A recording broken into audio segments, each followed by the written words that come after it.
dengan orang lain tidak banyak ego, dengan anak tidak banyak ego, tidak banyak ini, tidak banyak protes dan sebagainya, bisa itu dikasih jalan sama Allah Ta'ala, insya Allah lah, insya Allah ya. Karena sudah cukup bahwa suami istri ini sudah cukup untuk sujud kepada Allah Ta'ala, sehingga bisa aja diberi kecukupan yang agak lebih.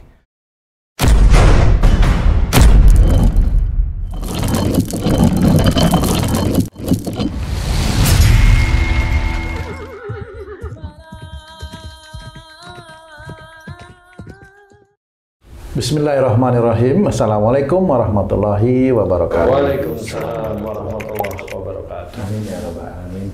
Para pemirsa dan sahabat beriman dimanapun berada, kita jumpa lagi di Ustadz Danu Official Channel bersama saya Tung dan sahabat saya Bang Jainuddin.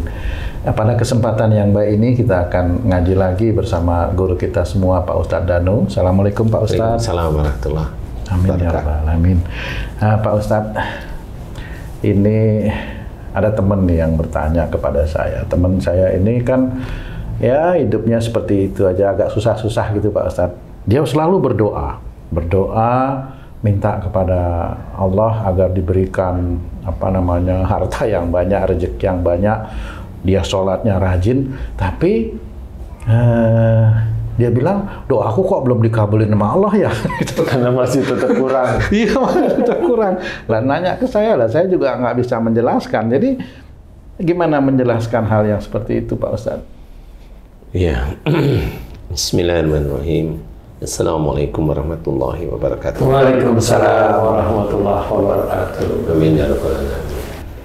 Iya, sebenarnya kalimat wasta'inu bisabri wassalah wa innaha lakabiratun illa alal khasiin. Satu ayat ini sebenarnya harus kita fahami. Mintalah pertolongan kepada Allah dengan sabar dan sholat. Sesungguhnya sabar dan sholat itu sulit. Sesungguhnya sabar dan sholat itu sulit, kecuali bagi orang-orang yang khusyuk. Nah, ayat ini menceritakan bahwa temanmu, kamu, Haji C, saya, dan sebagainya itu kan katanya iman kepada Allah Ta'ala. Ya, katanya iman kepada Allah Ta'ala, iman kepada takdir, kemudian juga berusaha untuk bekerja, mencari rizki halal yang thayyib, bagi yang rezekinya halal. Kalau rezekinya nggak halal ya saya nggak bisa cerita ya. Selama hidup juga susah mau cari yang halal ya. Paling halal gajinya aja, berapa sih gajinya itu? Yang bonus-bonusnya ya enggak lah. Nah, di dalam mensikapi kehidupan di dunia ini, kesabaran dan sholat itu selalu dibutuhkan. Baik persoalan dengan istri, baik persoalan dengan anak, baik persoalan dalam pekerjaan itu, sabar dan sholat itu kita butuhkan sebenarnya. Dan sungguhnya itu sulit, makanya diceritain oleh Allah Ta'ala dalam Quran. Sungguhnya itu sulit. Sulit itu apa? Karena bisa aja Allah itu memang belum memberikan apa yang dia inginkan. Kalau itu duniawi. Dan bahkan bisa tidak diberikan oleh Allah Ta'ala. Jadi, kenapa bisa tidak diberikan? Ya, bisa aja karena memang kalau orang ini diberikan sesuatu yang dia inginkan, kekayaan, bisa tambah merusak imannya. Nggak diberikan oleh Allah Ta'ala.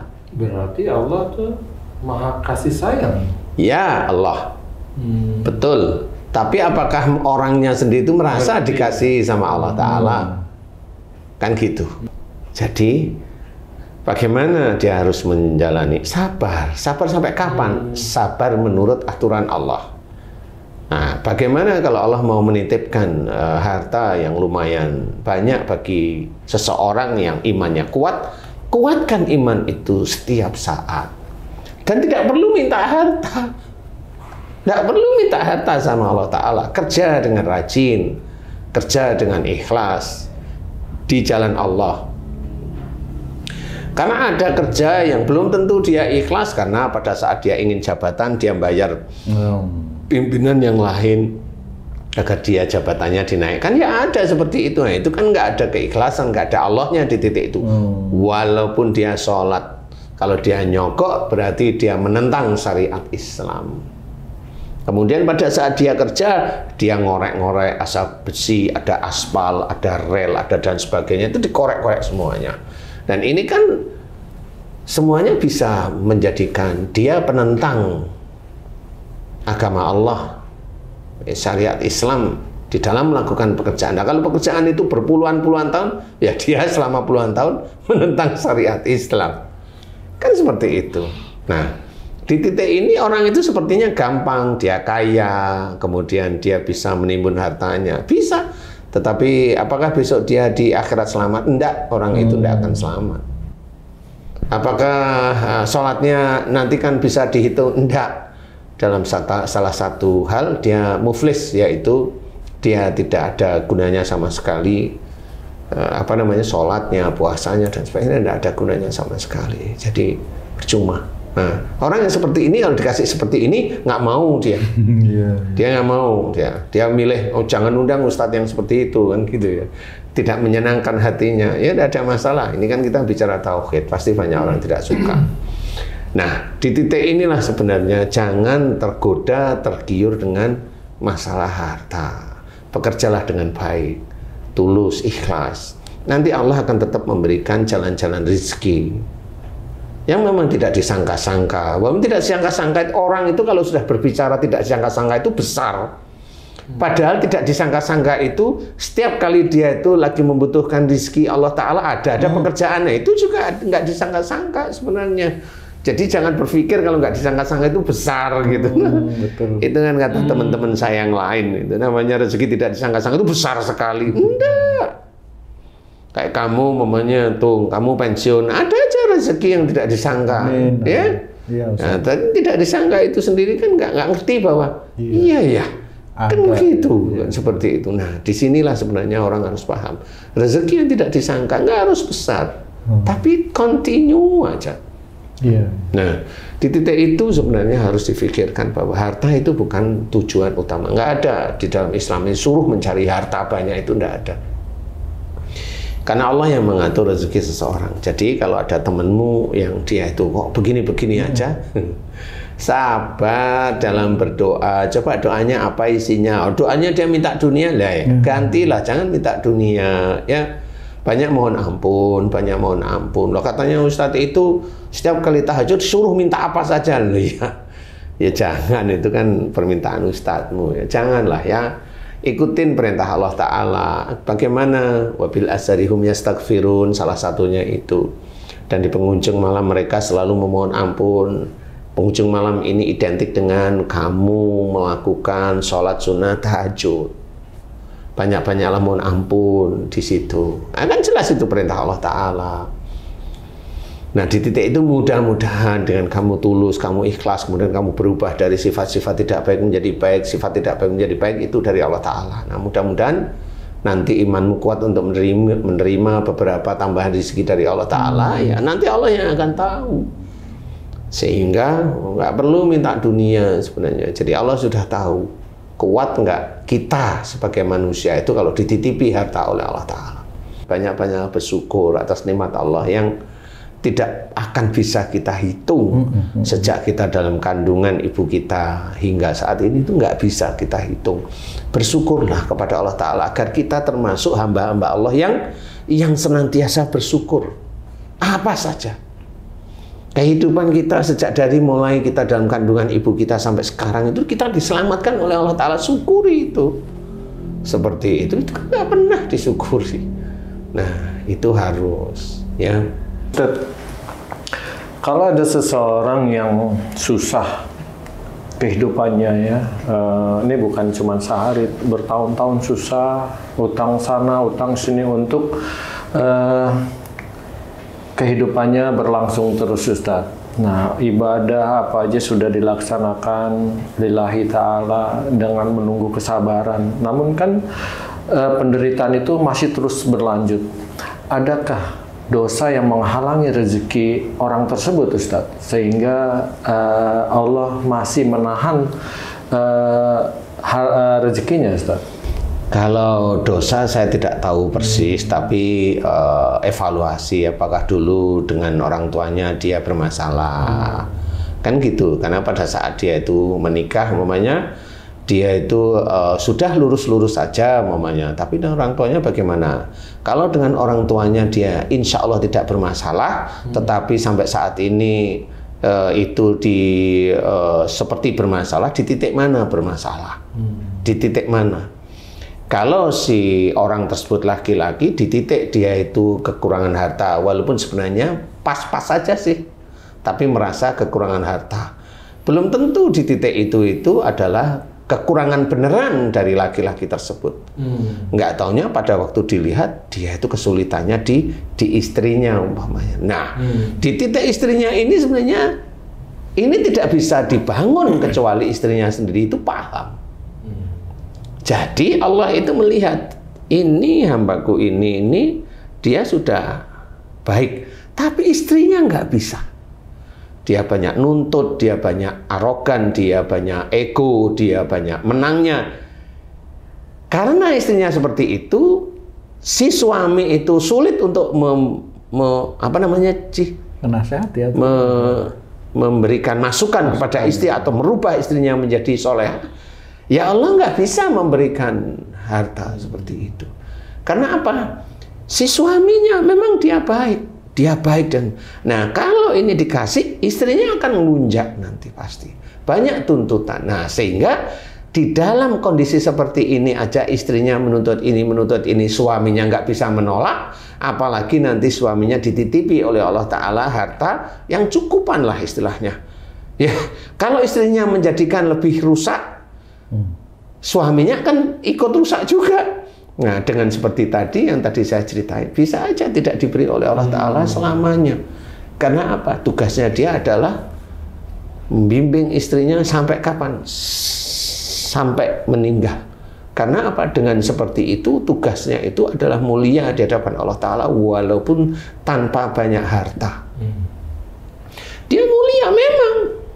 Makanya itu suatu hal yang normal, kecuali istrinya anteng, nggak banyak tuntutan, ini biasa. Dengan orang lain tidak banyak ego, dengan anak tidak banyak ego, tidak banyak ini, tidak banyak protes dan sebagainya, bisa itu dikasih jalan sama Allah Ta'ala, insya Allah ya. Karena sudah cukup bahwa suami istri ini sudah cukup untuk sujud kepada Allah Ta'ala, sehingga bisa aja diberi kecukupan yang agak lebih. Nah ini yang harus diperhatikan, bukan berarti Allah itu menyiksa hamba-hambanya. Enggak, kita yang harus tahu. Jadi dosa di titik mana? Wallahu alam, kalau saya bilang dosa saya nggak tahu. Cuma kalau saya ketemu dengan orang itu beneran, saya bisa korek istilahnya. Sehingga titik-titik itu saya akan mengajak untuk mohonlah ampunan pada Allah Ta'ala di titik itu. Kenapa? Saya kasih contoh namanya. Saya pernah datang seorang wanita muda cantik. Dia bilang, Ustadz saya pengen nikah tapi belum ada teman laki-laki. Belum ada. Nggak ada, saya nggak punya teman laki-laki. Saya amati, ini cantik sebenarnya. Dari titik mana? Saya tanya, sholat gimana Mbak? Biasa saya tanya, ya, Alhamdulillah 5 waktu. Sejak kapan 5 waktu? Sejak saya SMP sudah apa namanya? Sudah tertib lah istilahnya. Saya lihat itu, oh ya benar. Nah kemudian dia bilang, saya tanya, dia bilang nggak punya teman lagi, nggak punya Ustaz. Oke, saya tanya, Mbak sama orang tua, bapak dan ibu? Dia bilang saya sama ibu. Nah, ini menandakan bahwa ini pisah nih. Bapak ibu pisah? Iya. Sejak kapan? Sejak SD. Ya. Kemudian saya tanya, menurut cerita ibu dan Mbak sendiri mengamati, melihat kan Mbak udah dewasa, kira-kira yang salah siapa? Menurut saya kira-kira bapak saya. Oke? Saya cuma tanya begini, Mbak, pernahkah Mbak berdoa pada Allah Ta'ala nggak sekali, nggak 2 kali, nggak 10 kali, beberapa kali itu berdoa seperti ini? Ya Allah, saya besok kalau punya jodoh tidak seperti ayahku. Beliau menjawab, benar Ustadz, saya sering berdoa seperti itu. Tidak boleh. Kenapa tidak boleh? Berdoa itu harus jelas. Kalau ayahnya Mbak itu zalim kepada ibu Mbak, doanya harus jelas. Ya Allah, aku mohon jika Engkau berikan aku jodoh, tidak seperti akhlak tidak baik dari ayahku. Berikanlah aku jodoh laki-laki yang soleh. Itu harusnya. Dia diem. Itu salah? Saya nggak bilang itu salah, itu manusiawi. Tapi bisa aja di hadapan Allah itu salah. Kenapa? Karena Mbak doanya, ya Allah, aku besok kalau bisa punya suami jangan seperti ayahku. Kalau jangan seperti ayahku kan diambil oleh Allah Ta'ala, kan semaunya Allah mengambilnya ayahnya itu laki-laki perempuan. Laki-laki, jangan seperti ayahku. Ya nggak akan ketemu laki-laki sebenarnya. Udah, kemudian Mbak mohon ampun kepada Allah Ta'ala tentang itu aja fokusnya. Nggak perlu menceritakan keburukan ayah, nggak perlu di hadapan Allah Ta'ala. Allah sudah tahu, tapi Mbak mohon ampun di titik itu. Ngerti? Insya Allah tahu. 2 bulan, 3 bulan kemudian dia datang, Ustadz, alhamdulillah ada laki-laki yang dekat dengan saya. Alhamdulillah. Ibadahnya gimana? Saya amati, saya tanya teman-temannya, ibadahnya cukup lumayan bagus, Ustadz. Kelihatan tanggung jawab. Boleh saya menerima cintanya? Namanya anak muda ya. Silakan aja. Berdoa aja pada Allah Ta'ala, istiqarah, mudah-mudahan kalau memang itu betul ya. Betul, akhirnya menikah. Hanya cuma gara-gara dia itu berdoa, dia ingin kalau punya suami tidak seperti ayahnya loh. Ayahnya kan laki-laki. Seperti itu. Jadi hal tersebut bisa menjadikan takdir itu berbeda karena kita salah mengucap. Berarti Allah mengabulkan dan tidak mengabulkannya tergantung dari salah satunya adalah cara kita berdoa ya. Salah satunya bisa ada cara kita berdoa. Kemudian dilihat imannya. Semakin iman itu kuat, iman kepada Allah Ta'ala kuat, kemudian dia minta duniawi biasanya nggak terlalu dikabulkan. Karena sayangnya Allah. Karena sayangnya Allah aja. Cuma bagi orang yang tidak dikabulkan, jengkel, kecewa seperti itu. Makanya saya bilang jangan, karena memang yang kamu rasa tidak baik itu sebenarnya itulah yang terbaik untuk imanmu kepada Allah Ta'ala. Jadi intinya harus belajar paham. Makanya kenapa dalam berdoa, dalam mensikapi kehidupan itu, sabar dan sholat itu harus dipraktekkan dalam kehidupan sehari-hari. Iya. Jadi harus belajar, sabar itu memang sulit. Ya, jelas. Wasta'inu bis-sabri was-shalah wa innaha lakabiratun illa 'alal khashiin. Itu sangat jelas sekali. Jadi mintalah pertolongan kepada Allah Ta'ala dengan sabar dan sholat. Sesungguhnya itu sulit, kecuali bagi orang-orang yang khusyuk. Kalau orang khusyuk itu sudah paham, oh takdirnya saya lagi begini, diterima, disyukuri, kan begitu. Jadi semua hal di dalam kehidupan di dunia ini, sholat dan sabar itu harus kita praktekkan. Jadi tidak hanya cuma sekedar teori. Nah, sholat dan sabar itu kita praktekkan ke setiap keadaan kehidupan kita di dunia, siapapun. Sabar dan sholat.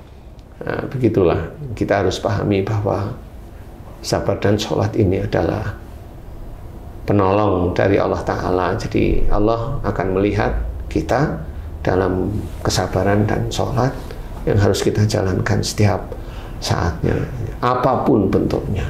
Makanya jangan berlaku sombong, bangga, riak terhadap nikmat yang dititipkan oleh Allah Ta'ala, karena nikmat itu dari Allah. Ma asabaka min hasanatin fa min Allah. Apa saja nikmat yang kau terima itu dari Allah, nggak usah disombongkan. Kita tetap aja sabar, sholat, istiqomah di titik itu, apapun yang terjadi, sabar, sholat. Seperti itu. Mudah-mudahan ini bisa menjadikan kita dan seluruh beriman itu paham bahwa sabar dan sholat itu harus dipraktekkan setiap saatnya. Mudah-mudahan Allah senantiasa menilai, memberikan amal soleh pada kita. Amin. Amin. Allahu a'lam. Alhamdulillah. Alhamdulillah. Terima kasih banyak Pak Ustadz penjelasannya. Sahabat beriman dimanapun berada, demikianlah kajian kami kali ini. Terima kasih atas perhatiannya. Wassalamualaikum warahmatullahi wabarakatuh. Waalaikumsalam warahmatullahi wabarakatuh. Alhamdulillah.